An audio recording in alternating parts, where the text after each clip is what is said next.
백진주가 산소 마스크를 붙잡고 처음 꺼낸 말은 나 괜찮아요가 아니라 박철수는요? 였는데요. 제임스 리는 그 한마디에 그대로 무너질 뻔했습니다. 엘리베이터 안에서 밤 알러지 쇼크로 숨이 끊어질 듯 쓰러져 있던 백진주를 가까스로 병원까지 데려왔고 의식이 돌아오기만을 기다리며 손끝 하나 움직일 때마다 심장이 내려앉았는데요.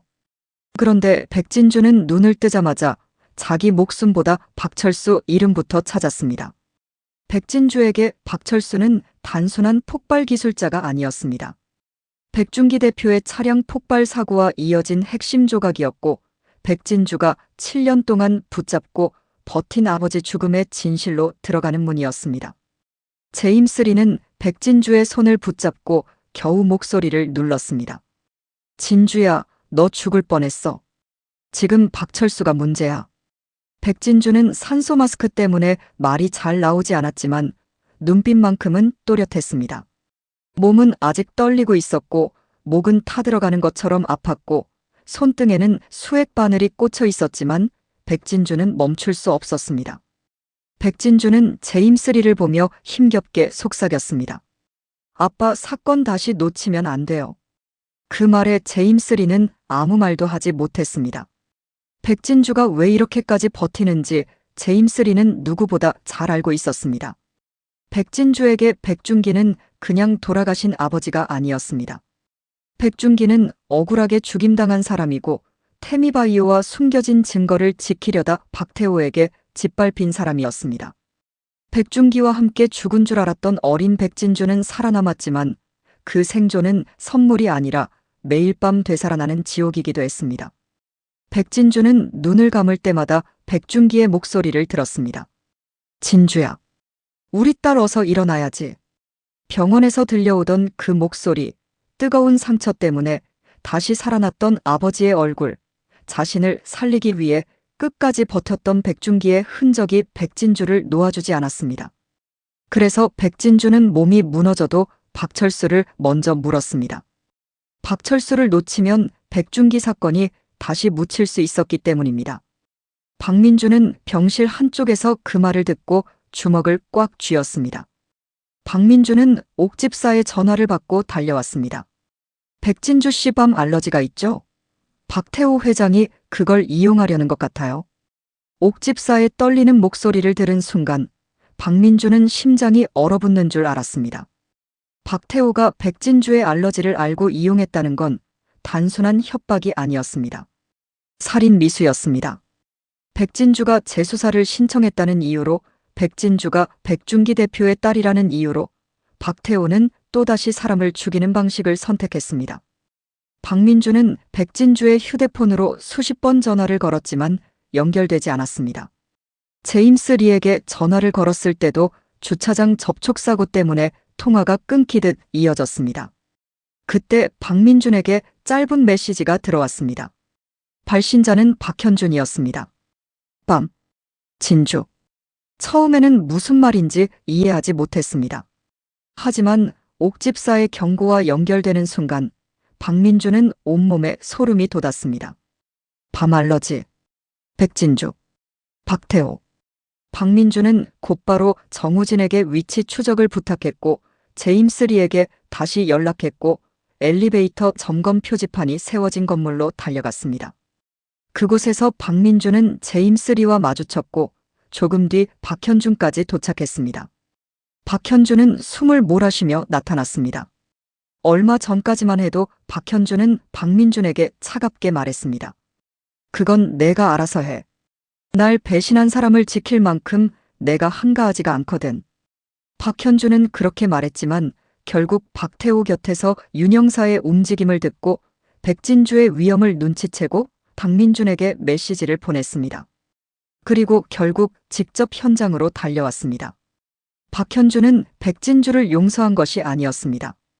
클로이, 아니 백진주가 자신의 출생 비밀을 숨겼고 김단희와 박민준이 자신을 배제했으며 오정란을 둘러싼 복수에서 자신을 외면했다는 상처는 여전히 남아 있었습니다. 그런데도 박현준은 백진주가 죽는 것은 견딜 수 없었습니다. 엘리베이터 문이 강제로 열렸을 때 백진주는 바닥에 쓰러져 있었습니다. 숨은 끊어질 듯 얕았고 손은 가방 안을 더듬다가 멈춰 있었습니다. 약통은 없었습니다. 박현주는 그 빈 가방을 보는 순간 모든 것을 알아차렸습니다. 누군가 밤 성분이 들어간 차를 먹였고, 누군가 응급약을 훔쳤고, 누군가 엘리베이터 점검 표지판으로 구조를 늦추려 했습니다. 박태호가 백진주를 죽이려 한 것입니다. 사고처럼 보이게, 알러지 쇼크처럼 보이게, 아무도 직접 손댄 것처럼 보이지 않게 제임스 리가 절규하듯 백진주를 불렀습니다. 진주야. 박민주는 구급차를 부르면서도 손이 떨렸습니다. 박현주는 백진주의 몸을 안아들었습니다. 그 순간 박현주는 자신이 누구를 미워하고 있는지, 누구를 용서하지 못하고 있는지, 누구에게 배신당했다고 느끼는지 따질 수 없었습니다.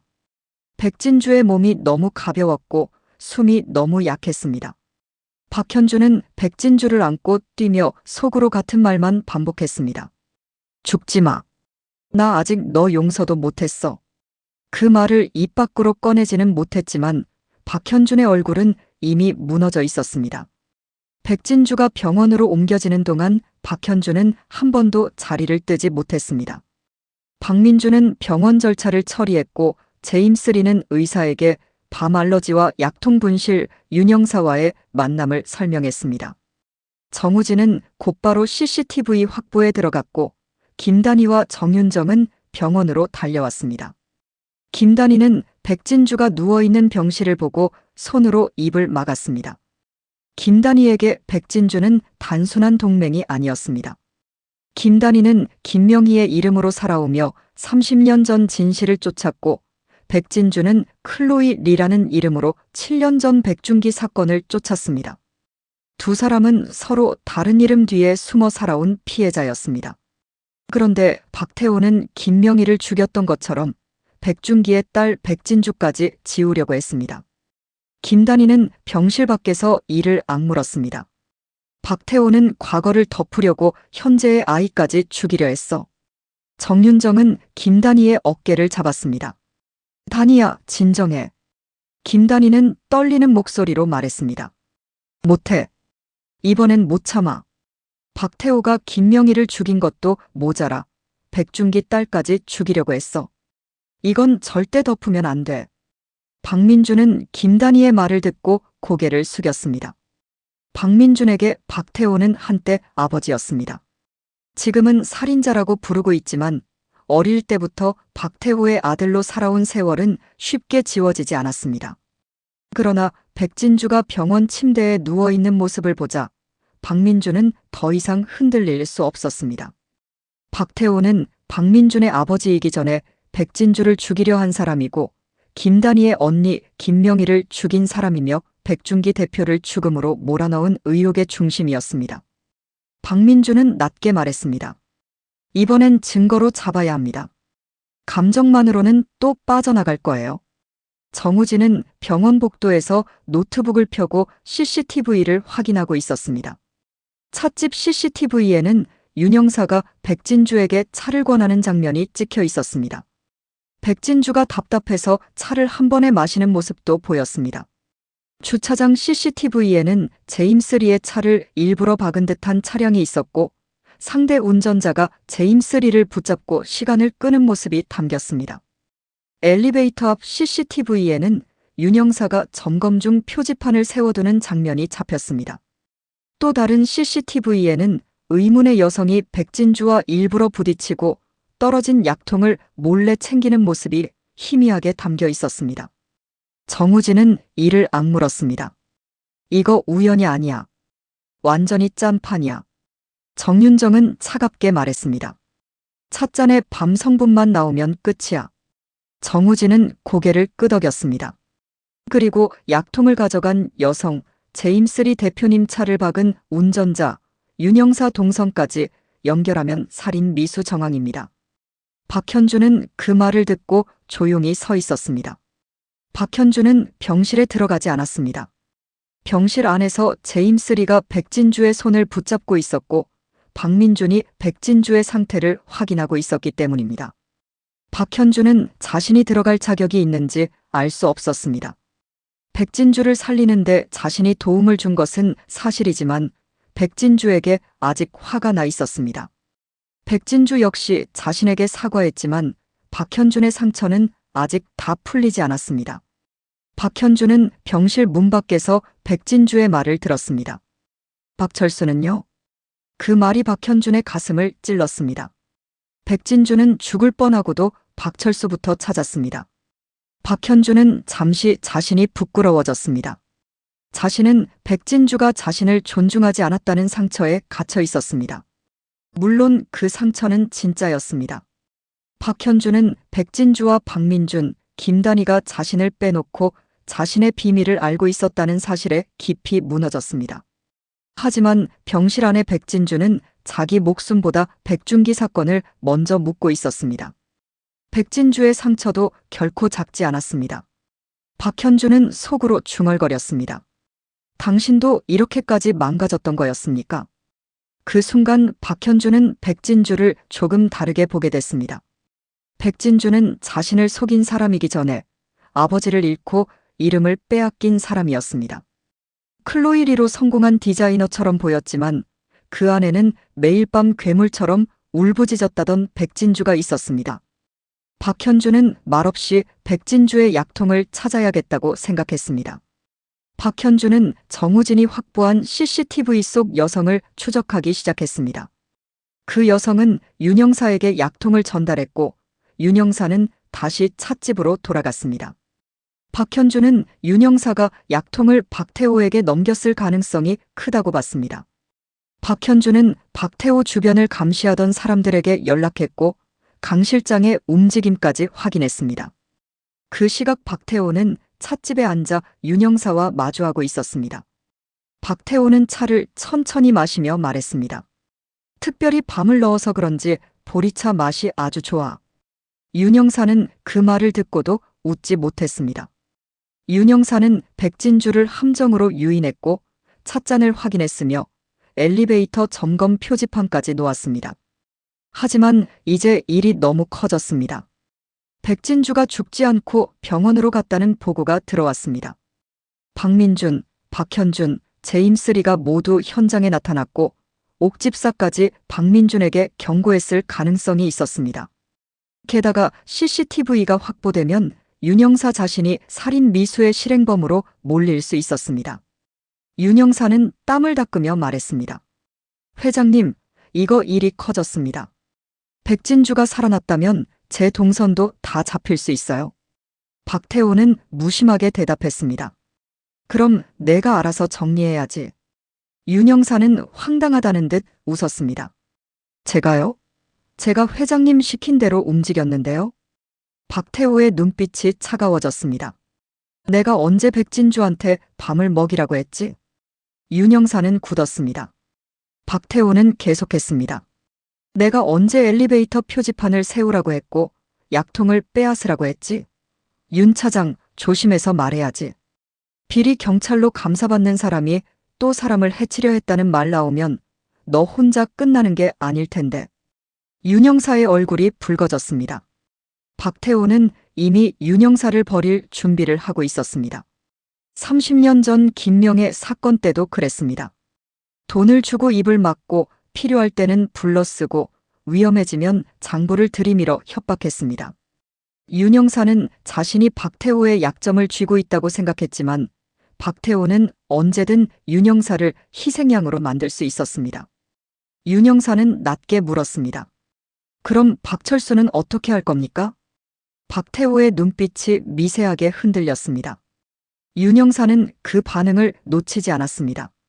재수사심의위원회 내일입니다. 박철수만 잡히면 백준기 차량 폭발 사건 바로 열립니다. 회장님, 이번엔 돈으로 안 됩니다. 박태호는 차갑게 말했습니다. 그래서 내가 할 일이 남았다는 거야. 뭡니까? 박철수 빼돌려. 윤영사는 눈을 크게 떴습니다. 지금요? 박태호는 고개를 끄덕였습니다. 백진주가 병원에 누워있을 때 움직여야지.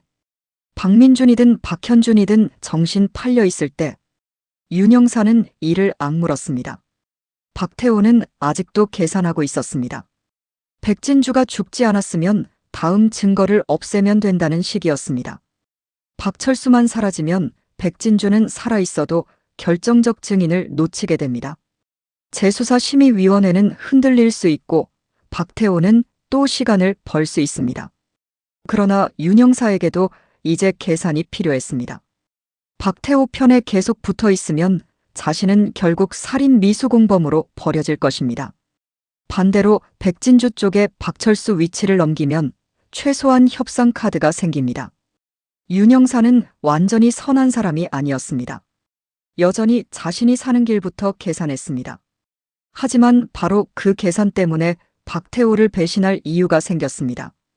윤 형사는 찻잔을 내려놓으며 웃었습니다. 회장님, 박철수는 제가 빼낸 사람입니다. 제가 숨긴 사람이고요. 박태호가 바라봤습니다. 윤 형사는 이어 말했습니다. 그러니까 제가 어디 숨겼는지도 제일 잘 알죠.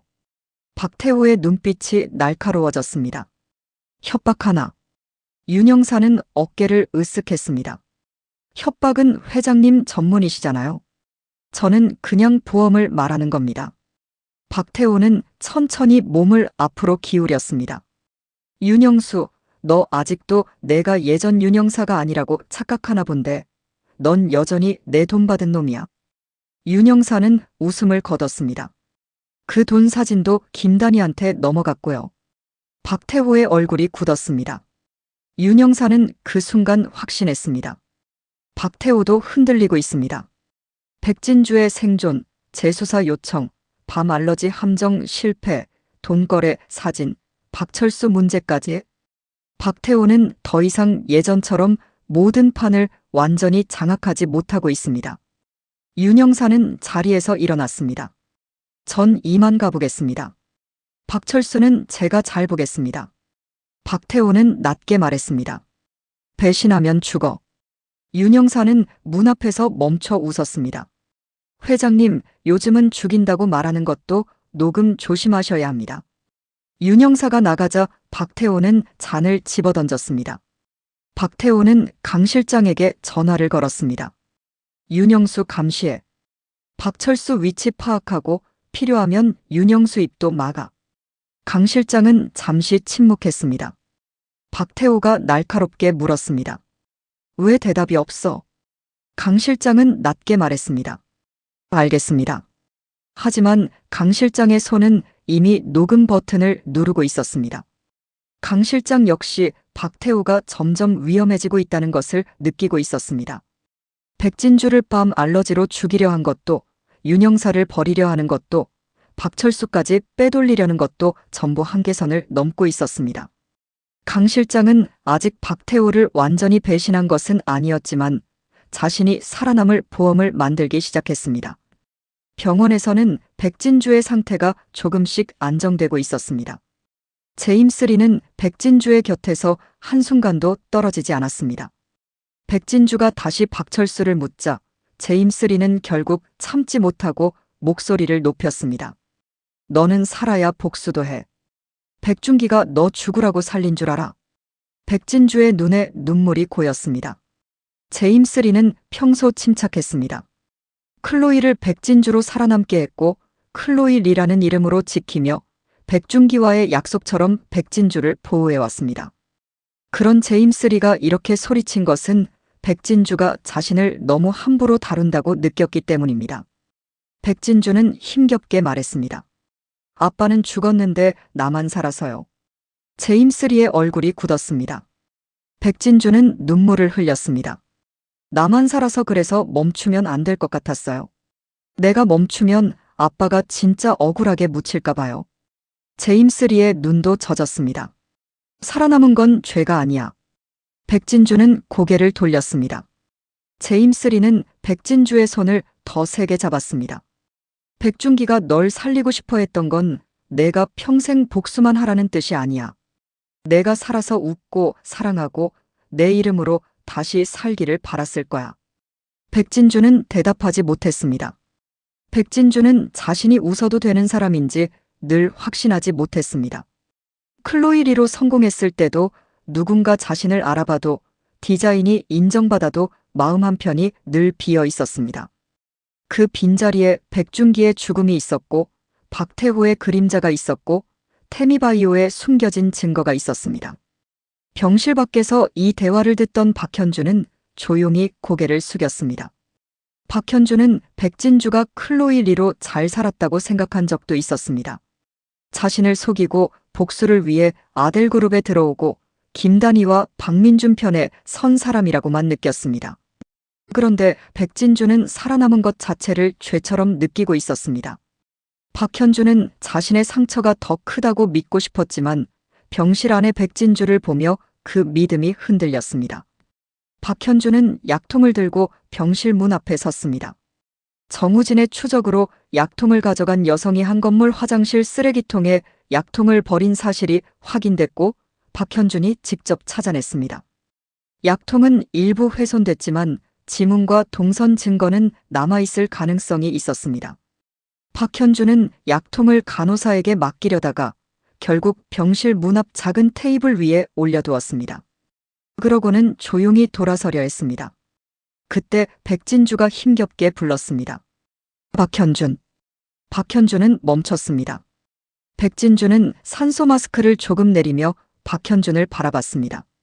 목소리는 약했지만 눈빛은 흔들리지 않았습니다. 나 살려준 거 너야. 박현준은 대답하지 않았습니다. 백진주는 다시 물었습니다. 박민준이랑 제임스리 아버지가 말 안 해줘도 알아. 너 왔었지? 박현준은 한참 침묵하다가 차갑게 말했습니다. 오해하지 마요. 당신 지킨 거 아닙니다. 제임스리는 박현준을 바라봤고 박민준도 병실 안으로 들어오려다 멈췄습니다. 박현준은 이어 말했습니다. 박태호가 또 사람 죽이는 꼴 보기 싫었을 뿐입니다. 백진주는 조용히 박현준을 바라봤습니다. 박현준은 여전히 자신을 밀어내고 있었습니다. 그러나 백진주는 이제 박현준의 말 뒤에 숨은 마음을 조금은 읽을 수 있었습니다. 박현준은 자신을 용서하지 않았지만 죽게 두지도 않았습니다. 미움과 걱정이 함께 있는 사람의 눈빛이었습니다. 백진주는 힘겹게 말했습니다. 그래도 고마워. 박현준의 얼굴이 굳었습니다. 그 말하지 말아요. 왜? 그러면 내가 아직도 당신 편인 것 같잖아요. 백진주는 눈을 감았다 떴습니다. 아니야. 넌 내 편에 서려고 하는 거잖아. 박현준은 예상치 못한 말에 멈칫했습니다. 백진주는 천천히 말했습니다. 박태호 편도 아니고 박민준 편도 아니고 내 편도 아니고 이제 내가 내 편에 서려고 하는 거잖아. 박현준은 아무 말도 하지 못했습니다. 백진주의 말이 너무 정확했습니다. 박현준은 그동안 누군가의 아들이었습니다. 박태호의 아들로 살았고 오정란의 아들로 숨겨졌고 송근태의 아들이라는 진실 앞에 놓였고 박민준과 비교당했고 백진주에게 배제당했다고 느꼈습니다. 그런데 이제 박현준은 처음으로 자기 이름으로 서려고 했습니다. 박현준은 낮게 말했습니다. 나 아직 회장 자리 포기 안 했습니다. 백진주는 고개를 끄덕였습니다. 알아. 그 자리 원합니다. 그래. 그런데 박태호처럼 사람 죽여서 앉고 싶진 않습니다. 백진주는 박현준을 바라봤습니다. 그럼 그게 시작이겠네. 박현준은 피식 웃었습니다. 당신은 죽다 살아나서도 사람 속 뒤집는 말은 잘하네요. 백진주의 입가에 아주 희미한 웃음이 스쳤습니다. 병실 안에 잠깐 숨통이 트이는 듯한 공기가 흘렀습니다. 하지만 바로 그 순간 정우진에게서 전화가 왔습니다. 박민준이 전화를 받았습니다. 정우진 말해. 정우진의 목소리는 급했습니다. 박철수 위치 떴어. 병실 안에 모두가 굳었습니다. 백진주는 몸을 일으키려 했고 제임스리가 바로 막았습니다. 누워있어. 백진주는 박민준을 봤습니다. 어디래요? 박민준은 스피커를 켰습니다. 정우진은 빠르게 말했습니다. 윤영사 쪽 통신 기록에서 단서 잡았어. 박철수는 아들 쪽으로 가는 게 아니라 외곽 항구 쪽으로 이동 중이었어. 해외로 빼돌리려던 건 맞는 것 같아. 백진주의 눈빛이 흔들렸습니다. 잡아야 해요. 박민주는 고개를 끄덕였습니다. 내가 갈게. 박현준도 바로 말했습니다. 저도 갑니다. 박민준이 박현준을 봤습니다. 내가. 박현준은 차갑게 대답했습니다. 이번 단서 제가 보낸 메시지에서 시작됐습니다. 끝도 봐야죠. 박민준은 잠시 박현준을 바라보다가 고개를 끄덕였습니다. 좋아. 같이 가. 두 사람 사이에는 여전히 긴장이 있었습니다. 박민준은 백진주를 지키고 싶었고 박현준도 백진주를 외면하지 못했습니다. 그러나 둘의 감정과 입장은 달랐습니다. 박민준은 박태호를 완전히 끊어내려 했고 박현준은 아직 회장 자리와 오정란의 비밀, 자신의 출생 문제 사이에서 흔들리고 있었습니다. 하지만 지금만큼은 두 사람의 목표가 같았습니다. 박철수를 잡아야 합니다. 제임스 리도 따라가려 했지만 백진주가 붙잡았습니다. 아버지, 저 혼자 두고 가지 마세요. 제임스 리는 그 말에 멈췄습니다. 백진주가 처음으로 자신을 붙잡았습니다. 제임스 리는 백진주 곁에 남기로 했습니다. 박민준과 박현준이 병실을 나서려는 순간 백진주가 박현준을 불렀습니다. 박현준. 박현준은 돌아봤습니다. 백진주는 힘겹게 말했습니다. 무리하지 마. 박현준은 잠시 백진주를 바라보다가 대답했습니다. 당신이 할 말은 아닌 것 같은데요. 그러나 그 말은 날카롭지 않았습니다. 박현준은 그대로 돌아섰습니다. 박민준과 박현준은 정우진이 보내준 위치로 움직였습니다. 정우진은 CCTV와 통신 기록, 윤영사의 통화 패턴을 조합해 박철수가 외곽 항구의 폐창고 쪽으로 이동했다는 것을 알아냈습니다. 박태호는 백진주가 병원에 누워있는 틈을 이용해 박철수를 해외로 빼돌리려 했습니다. 재수사심의위원회가 열리기 전 박철수만 사라지면 백준기 차량 폭발 사건의 핵심 증언이 사라질 수 있었습니다. 차 안에서 박민주는 말했습니다. 법적으로 잡아야 해. 폭력으로 밀어붙이면 박태호가 역이용할 거야. 박현준은 창밖을 보며 대답했습니다. 법대로 했더니 7년을 놓쳤잖습니까? 박민준의 얼굴이 굳었습니다. 박현준은 이어 말했습니다. 백준기 대표님 죽고 백진주 죽은 사람 되고 태미바이오 묻히고 박태호는 회장으로 살았습니다. 법이 그동안 뭘 했는데요? 박민준은 낮게 말했습니다. 그래도 박태호 방식으로 잡으면 안 돼. 박현준은 비웃듯 물었습니다. 박태호 방식이 뭡니까? 박민준은 박현준을 봤습니다. 사람을 수단으로 보는 거. 박현준은 말문이 막혔습니다. 박민준은 이어 말했습니다. 박철수도 죄를 지었지만 증인이야.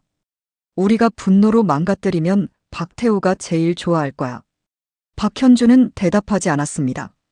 박현준은 속으로 인정하고 싶지 않았지만 박민준의 말이 맞다는 것을 알고 있었습니다. 박현준은 회장 자리를 원하지만 박태호처럼 되고 싶지는 않았습니다. 그렇다면 이 순간에도 자신을 증명해야 했습니다. 두 사람이 외곽 항구에 도착했을 때 이미 분위기는 이상했습니다. 창고 안쪽에는 누군가 급히 떠난 흔적이 있었고 바닥에는 담배꽁초와 작은 가방 하나가 남아 있었습니다. 정우진이 현장 위치를 다시 확인했지만 박철수의 휴대폰 신호는 조금 전 끊겼습니다. 박현준은 창고 안을 둘러보다가 벽에 붙은 작은 쪽지를 발견했습니다. 박민준이 다가왔습니다. 뭐야? 박현준은 쪽지를 떼어냈습니다. 쪽지에는 짧은 문장이 적혀 있었습니다. 박철수는 내가 데려간다. 백진주가 세상에 나오면 태미바이오 명단도 열릴 것이다. 두 사람은 동시에 굳었습니다. 박민준이 낮게 말했습니다. 한 선생. 박현준의 휴대폰도 울렸습니다. 익명 메시지였습니다. 백진주가 살아남았으니 이제 태미바이오 명단을 열 차례입니다. 박현준은 화면을 한참 바라봤습니다. 한 선생은 박태호 편도 김단희 편도 아니었습니다. 한 선생은 박태호와 윤영사의 돈거래 사진을 김단희에게 넘기기도 했고 최윤아가 백진주 정체를 알도록 유도한 흔적도 있었습니다. 이제는 박철수까지 먼저 데려갔습니다. 한 선생은 백진주가 세상에 나오기를 기다렸고 백진주가 살아남자 태미바이오 숨겨진 명단을 열겠다고 했습니다. 박민주는 쪽지를 쥐고 말했습니다. 박철수를 잃었어. 박현주는 이를 악물었습니다. 아니요. 박태호한테 뺏긴 건 아닙니다. 박민준이 바라봤습니다. 박현주는 이어 말했습니다. 한 선생이 왜 박철수를 데려갔는지 알아내야 합니다. 박태호한테 넘길 생각이었다면 굳이 우리한테 메시지 남기지 않았겠죠. 박민주는 고개를 끄덕였습니다. 백진주를 끌어내려는 거야. 태미바이오 명단을 열려면 진주가 필요하다는 뜻일 수도 있어. 박현주는 문득 백진주의 말을 떠올렸습니다. 박태호가 원하는 대로 흔들리거나 겁먹지 않을 거야. 백진주는 이제 백중기 사건만이 아니라 태미바이오 숨겨진 명단의 중심으로 끌려가고 있었습니다. 그때 창고 바닥에 떨어진 작은 금속 조각이 보였습니다. 박민준이 장갑을 끼고 집어들었습니다. 오래된 USB 커넥터 조각처럼 보였습니다. 박현주는 주변을 더 뒤졌고 가방 안에서 찢어진 종이를 발견했습니다. 종이에는 숫자와 영문 약자가 적혀 있었습니다. TMB-리스트 B, J, K 레드 펄. 박민주는 숨을 멈췄습니다. TMB면 태미바이오? 박현주는 고개를 끄덕였습니다. B, J, K는 백중기 대표님일 가능성이 크고요. 레드 펄은? 두 사람은 동시에 백진주를 떠올렸습니다. 붉은 진주. 백진주의 이름과도 연결되는 단어였습니다. 이것이 단순한 코드인지 태미바이오 숨겨진 명단의 이름인지 아니면 백중기가 남긴 마지막 증거 파일명인지 아직 알 수 없었습니다. 그러나 분명한 것은 박철수가 단순한 폭발 기술자가 아니라 태미바이오 명단으로 가는 단서를 가지고 있었다는 점입니다. 박민주는 바로 정우진에게 사진을 보냈습니다. 이거 분석해. 정우진의 답이 빠르게 왔습니다. 이거 예전에 백중기 대표님 메일함에서 봤던 코드랑 비슷해. 정확히 확인해 볼게. 박현주는 창밖 어둠을 바라봤습니다. 박철수를 못 잡은 건 뼈아프지만 단서는 남았습니다. 박민주는 고개를 끄덕였습니다. 진주한테 알려야 해. 병원으로 돌아온 박민준과 박현주는 백진주에게 모든 내용을 전했습니다. 백진주는 박철수가 한 선생에게 넘어갔다는 말을 듣고 눈을 감았습니다. 박철수를 잡을 수 있는 기회를 놓쳤다는 절망감이 밀려왔지만 동시에 한 선생이 남긴 메시지는 또 다른 문이었습니다. 태미바이오 명단. 백중기 대표가 목숨 걸고 지키려던 증거. 박태호가 노린 것이 태미바이오 기술이 아니라 증거였다는 김단희의 말이 다시 떠올랐습니다. 백진주는 힘겹게 말했습니다.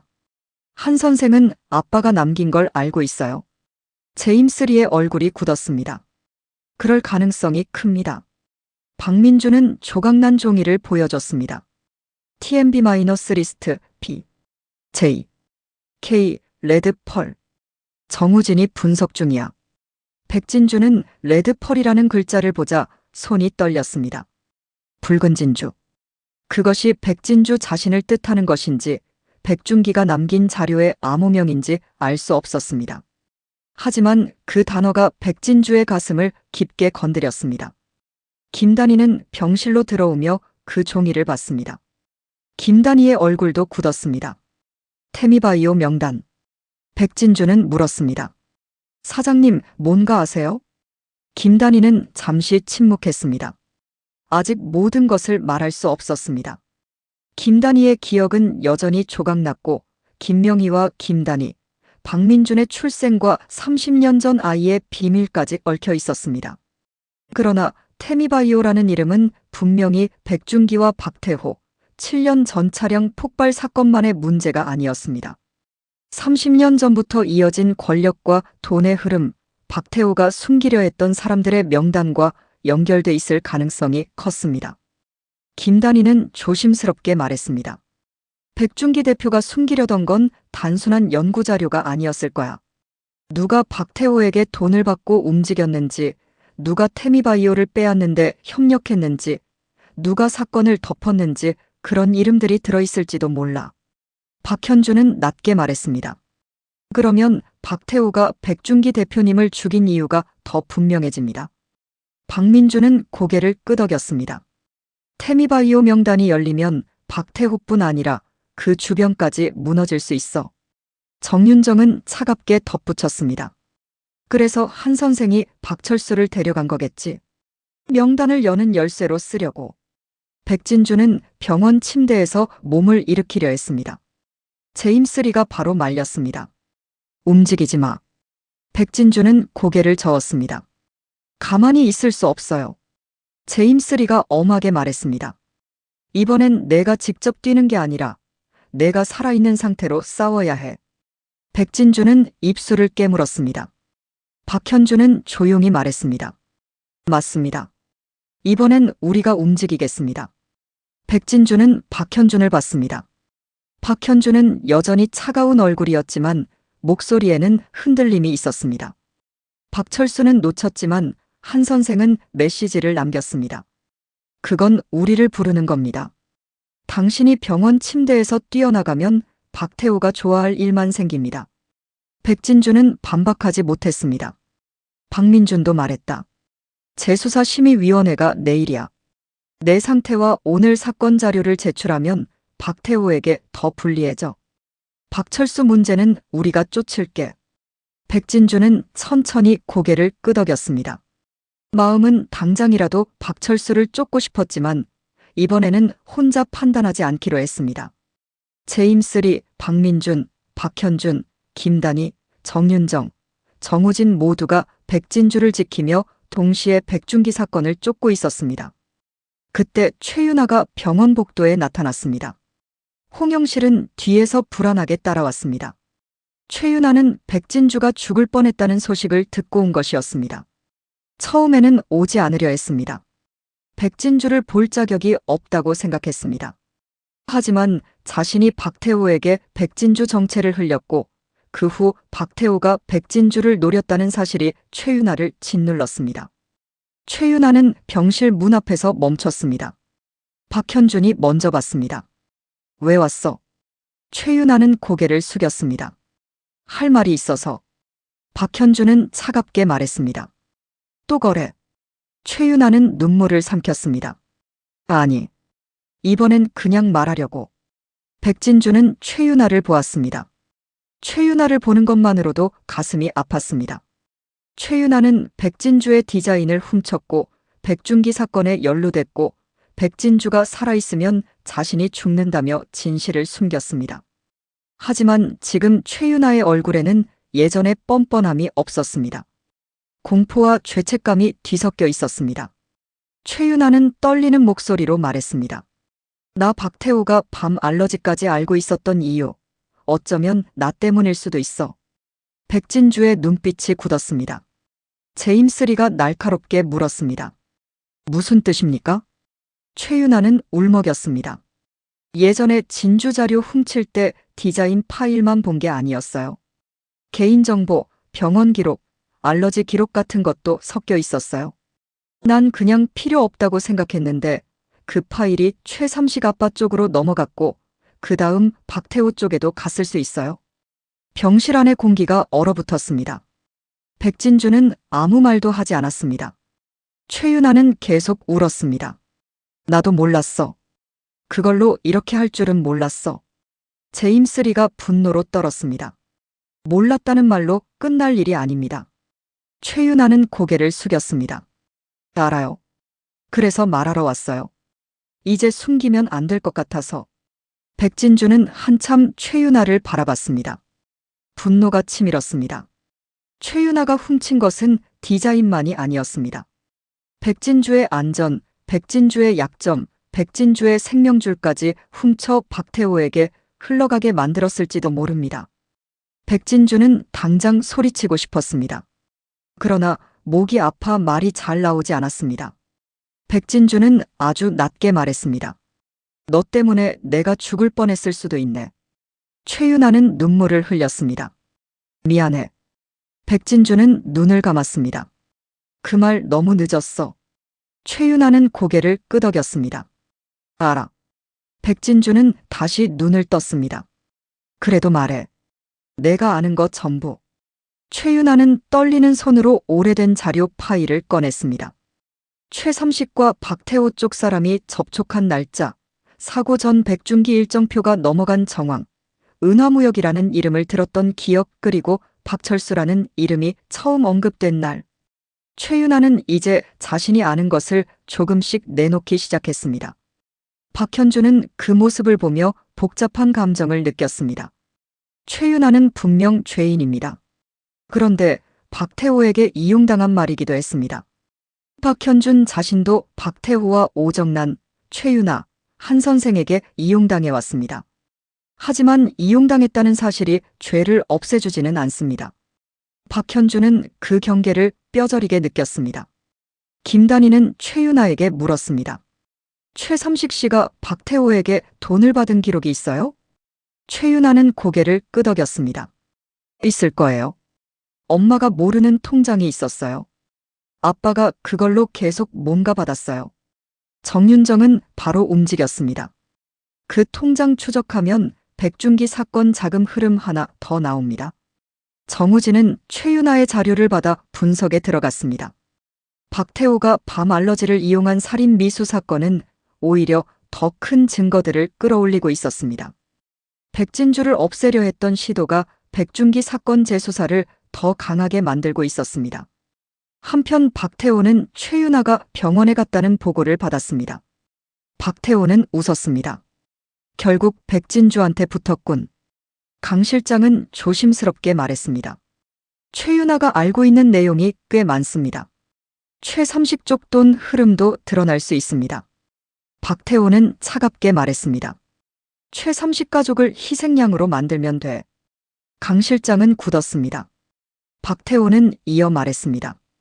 백준기 사고는 최삼식이 벌인 일이고 최윤아는 디자인 때문에 백진주를 해치려 했다고 몰아. 나는 몰랐다고 하면 돼. 강 실장은 박태호를 바라봤습니다. 박태호는 여전히 사람을 버리는데 망설임이 없었습니다. 최윤아 가족을 이용했고 이제는 버릴 준비를 하고 있었습니다. 윤영사도 버리려 했고 박철수도 사라지게 만들려 했습니다. 강 실장은 이 모든 말을 녹음하고 있었습니다. 박태호는 말했다. 그리고 백진주 쪽 움직임은 계속 봐. 그 애가 살아있으면 태미바이오 명단도 움직일 거야. 강 실장은 물었습니다. 한 선생 쪽도 추적할까요? 박태호의 얼굴이 굳었습니다. 당연하지. 박철수 데려간 게 그놈이면 그놈이 명단 열쇠를 쥔 거야. 박태호의 눈빛에는 분노와 불안이 뒤섞였습니다. 박태호는 백진주보다 더 두려운 것이 생겼습니다. 한 선생이 박철수를 데려갔고 태미바이오 숨겨진 명단을 언급했습니다. 그 명단이 열리면 박태호 혼자만 무너지는 것이 아닙니다. 아델그룹 내부 정치권, 경찰, 은화무역, 과거 태미바이오 인수에 관여한 사람들까지 줄줄이 드러날 수 있습니다. 박태호는 낮게 중얼거렸습니다. 그 명단은 절대 열리면 안 돼. 다음 날 재수사심의위원회가 열리기 전 백진주의 영상 진술이 제출됐습니다. 백진주는 아직 병원에 있었지만 산소 마스크를 잠시 떼고 카메라 앞에 앉았습니다. 얼굴은 창백했지만 눈빛은 무너지지 않았습니다. 백진주는 말했습니다. 저는 백준기 대표의 딸 백진주입니다. 저는 7년 전 차량 폭발 사고에서 살아남았고 그 사고의 재수사를 요청했습니다. 그리고 어제 저는 단순한 알러지 사고가 아닌 의도된 함정으로 생명을 잃을 뻔했습니다. 백진주는 잠시 숨을 골랐습니다. 저에게 밤 성분이 들어간 차를 마시게 한 사람, 제 응급약을 훔친 사람, 엘리베이터를 고립시키려 한 사람, 그리고 그 뒤에서 이 모든 것을 지시한 사람을 반드시 밝히겠습니다. 이 영상은 심의위원회에 제출됐고 동시에 김단희와 정윤정은 박태호와 윤영사의 돈거래 사진, 옥집사가 확보한 알러지 메모, 정우진이 찾은 CCTV 자료를 함께 정리했습니다. 박민주는 아델그룹 내부 이사들에게도 이 자료 일부를 전달하며 박태호가 더 이상 단순한 과거 범죄 의혹자가 아니라 현재 진행형 살인 미수 의혹자라고 강조했습니다. 박현주는 심의위원회 주변에 나타났습니다. 박태호 편으로 보이던 박현준이 나타나자 모두가 술렁였습니다. 박현준은 증인석에 서지는 않았지만 박민준에게 짧게 말했습니다. 필요하면 말하겠습니다. 박민준은 물었습니다. 무슨 말? 박현준은 대답했습니다. 박태호 곁에서 들은 것들. 박민준은 박현준을 바라봤습니다. 그럼 너도 위험해져. 박현준은 씁쓸하게 웃었습니다. 이미 위험합니다. 박민준은 더 묻지 않았습니다. 박현준은 아직 완전히 한편이라고 할 수 없었지만 최소한 박태호 방식의 등을 돌리기 시작했습니다. 심의위원회 결과는 바로 나오지 않았습니다. 하지만 분위기는 확실히 달라졌습니다. 7년 전과 달리 백진주는 살아있는 피해자로 직접 진술했고 박태호는 이미 김명의 살인 의혹으로 전국적 비난을 받고 있었으며 밤 알러지 함정까지 터지면서 경찰도 더 이상 덮기 어려워졌습니다. 그날 저녁 백진주에게 정우진의 전화가 왔습니다. 백진주는 아직 병실에 있었습니다. 박현주는 병실 밖에, 박민주는 복도 끝에, 제임스 리는 백진주 곁에 있었습니다. 백진주는 전화를 받았습니다. 정우진 씨. 정우진의 목소리가 낮았습니다. 진주 씨, 박철수 위치는 놓쳤는데 한 선생 쪽 메시지 추적하다가 이상한 걸 찾았어요. 백진주는 숨을 삼켰습니다. 뭔데요? 정우진은 잠시 망설였습니다. 태미바이오 명단, 그게 단순 명단이 아닌 것 같아요. 그럼요. 사람 이름만 있는 게 아니라 누가 누구의 아이를 숨겼는지까지 이어지는 기록일 가능성이 있어요. 백진주는 굳었습니다. 제임스 리의 얼굴도 변했습니다. 정우진은 이어 말했습니다. 그리고 파일명 일부가 복원됐어요. 레드 펄 다음에 붙은 코드가 있어요. 백진주는 손에 힘을 줬습니다. 뭐라고 돼 있는데요? 정우진은 낮게 말했습니다. B, J, K-차일드. 백진주의 숨이 멈췄습니다. 백준기, I. 박민준도 복도에서 그 말을 듣고 다가왔습니다. 박현준 역시 문 앞에서 굳었습니다. 김단희는 전화를 받고 달려오는 중이었습니다. 정우진은 조심스럽게 덧붙였습니다. 아직 확정은 아니에요. 하지만 백준기 대표님이 찾던 게 태미바이오 명단뿐 아니라 어떤 아이의 기록일 수도 있어요. 백진주는 혼란스러웠습니다. 백준기가 찾던 아이. 30년 전 김명희의 아이와 연결되는 것일까요? 박민준의 출생 의혹과 이어지는 것일까요? 아니면 박현준의 비밀과도 또 다른 방식으로 얽혀 있는 것일까요? 아직 아무것도 풀리지 않았습니다. 그러나 분명한 것은 박철수가 한 선생에게 넘어가면서 이야기는 백준기 차량 폭발 사건을 넘어 태미바이오 숨겨진 명단과 30년 전 아이의 비밀로 확장되고 있다는 점이었습니다. 그 순간 박현준의 휴대폰에 익명 메시지가 다시 도착했습니다. 백진주가 살아남았으니 다음에는 아이가 증언할 차례입니다. 박현준은 메시지를 보고 얼굴이 굳었습니다. 동시에 백진주의 휴대폰에도 같은 메시지가 왔습니다. 태미바이오 명단이 열리면 박태호의 회장 자리보다 더 큰 것이 무너진다. 백진주는 천천히 박현준을 바라봤습니다. 박민주는 두 사람 사이에서 메시지를 확인하고 얼굴이 창백해졌습니다. 제임스 리는 낮게 말했습니다. 한 선생이 우리를 한 곳으로 몰고 있습니다. 김단희가 병실 문을 열고 들어왔습니다. 김단희는 메시지를 확인하자마자 손을 떨었습니다. 김단희의 잃어버린 기억 속에서 또다시 아기 울음소리가 들리는 듯 했습니다. 김명희의 목, 박태호의 손, 그리고 백준기의 이름과 연결된 어떤 아이. 김단희는 아직 다 기억하지 못했지만 본능적으로 느꼈습니다. 이 비밀은 단순히 박태호를 몰락시키는 정도로 끝나지 않을 것입니다. 아델그룹의 후계 구도, 박민준의 정체, 박현준의 상처, 백진주의 아버지 백준기가 지키려던 진실까지 모두 뒤집을 수 있는 폭탄이었습니다. 백진주는 힘겹게 몸을 일으켰습니다. 제임스 리가 말렸지만 백진주는 고개를 저었습니다. 아빠가 왜 태미바이오를 지키려 했는지 이제 조금 알 것 같아요. 박민준이 물었습니다. 진주야. 백진주는 말했다. 그 명단 안에 아빠를 죽인 이유가 있어요. 그리고 한 선생은 그걸 우리보다 먼저 알고 있어요. 박현주는 조용히 말했습니다. 그럼 한 선생을 찾아야 합니다. 김단희는 고개를 저었습니다. 찾아야 하는 건 한 선생만이 아니야. 그 명단 안에 들어있는 사람들, 박태호가 숨긴 아이, 백준기 대표가 지키려던 증거까지 전부야. 백진주는 창밖을 바라봤습니다. 죽을 뻔한 밤이었습니다. 하지만 살아남았습니다. 박태호가 밤 알러지로 자신을 지우려 했지만 실패했습니다. 박철수는 한 선생에게 넘어갔고 재수사는 이제 박태호의 살인 미수까지 포함해 더 커졌습니다. 백진주는 아직 몸을 제대로 움직일 수도 없었지만 마음속으로는 분명히 알았습니다. 이제 전쟁은 박태호 한 사람을 끌어내리는 싸움이 아니라 태미바이오 숨겨진 명단을 열고 백준기가 목숨 걸고 지키려 했던 마지막 진실을 찾아내는 싸움이 됐습니다. 박현주는 병실 문 앞에서 낮게 말했습니다. 다음엔 혼자 움직이지 마요. 백진주는 그를 바라봤습니다. 박현주는 아직 차가운 얼굴이었습니다. 하지만 이번에는 도망치지 않았습니다. 당신을 용서한 건 아닙니다. 백진주는 조용히 대답했습니다. 알아. 그런데 당신이 죽으면 내가 나를 용서 못할 것 같습니다.